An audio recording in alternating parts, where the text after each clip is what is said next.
Iangaviko anao rivolano mahita ny anioany. Iangaviko anao tsy mielatrao ny rahona izany.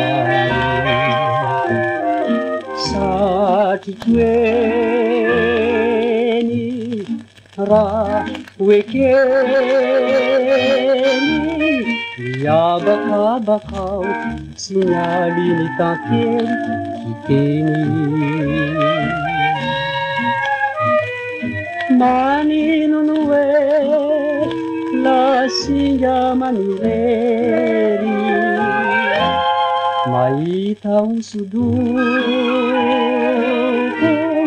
manaitra ny foko.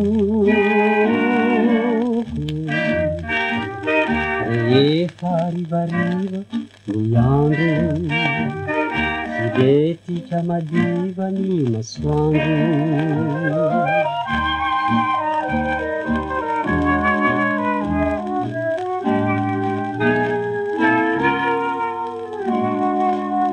Etsikely ange ho afara fianao rivolana balika. Etsikely ange indramiko any fihely pasarika. Mahita zanako any lainamako mitavitsy monja hanay sotra tionja mafonja. Manino no hoe la singa manirery mahita hosodoko manaitra ny foko.